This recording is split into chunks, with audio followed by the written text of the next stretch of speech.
আপোনাৰ কুণ্ডলীত যদি 9টা গ্ৰহ আপোনাৰ লগ্নৰ বাহিৰে, লগ্নত থাকিব নোৱাৰে কোনো এটা গ্ৰহ, তাত বাহিৰে যদি গোটেইকেইটা গ্ৰহ মিলি 2nd হাউচ, 6 নম্বৰ হাউচ আৰু 10 নম্বৰ ঘৰ, 10 নম্বৰ হাউচত থাকে, অথবা 3 নম্বৰ, 7 নম্বৰ বা 11 নম্বৰ হাউচ মিলি থাকে, যিকোনো দুটা এটাত থাকিব পাৰে, তিনিটা এটাত থাকিব পাৰে, বাকীকেইটা মুঠতে এইকেইটা হাউচ মিলি গ্ৰহকেইটা গোটেইকেইটা থাকিলেই হ'ল। আৰু 4 নম্বৰ, 8 নম্বৰ, 12 নম্বৰ হাউচ মিলি যদি থাকে, তেতিয়াহ'লে ই এটা ভাল যোগ গঠন কৰা বুলি কয়।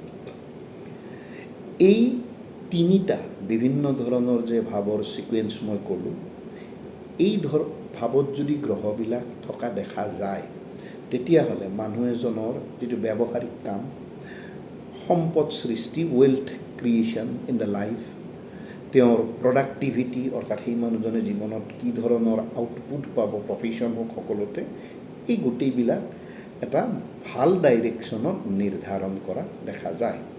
যেনে ধৰক 2, 6 আৰু 10 নম্বৰ ভাৱত যদি থাকে, তেতিয়াহ'লে এজন মানুহৰ ধন, কৰ্ম, চাকৰি, ব্যৱসায় এইবিলাকৰ যিটো তেওঁৰ মানে ছিষ্টেম, চলাই নিয়া ছিষ্টেম, যদি সেই ছিষ্টেমত তেওঁ অকণমান পৰিশ্ৰম প্ৰয়োগ কৰিব যায়, তেতিয়াহ'লে সদায় ভাল ফল দেখা যায়।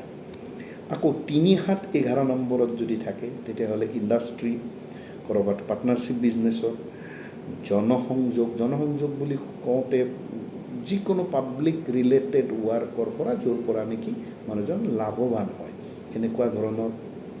তাৰোপৰি ব্যৱসায়িক নেটৱৰ্ক, যিকোনো নেটৱৰ্ক বিজনেছ, এইবিলাকৰ ক্ষেত্ৰত লাভৱান হোৱা দেখা যায়।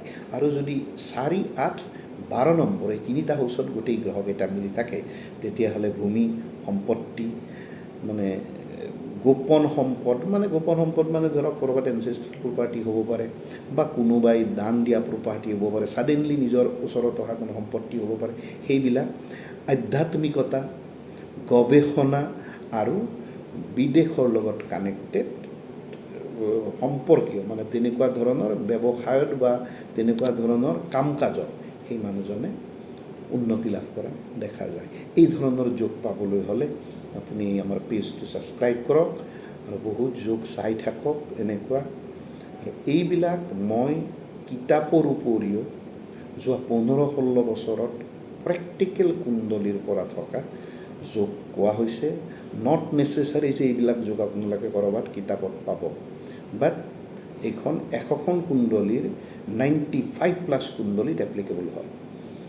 গতিকে যদি নিজৰ কুণ্ডলী চাব বিচাৰে, চাই লওক, আৰু এই যোগবিলাক আপোনালোকে তাত আছেনে নাই চেক কৰি লওক, আৰু নহ'লে এজন অভিজ্ঞ জ্যোতিষৰ লগত কনচাল্ট কৰি লওক। নমস্কাৰ, ধন্যবাদ, লগ পাওঁ।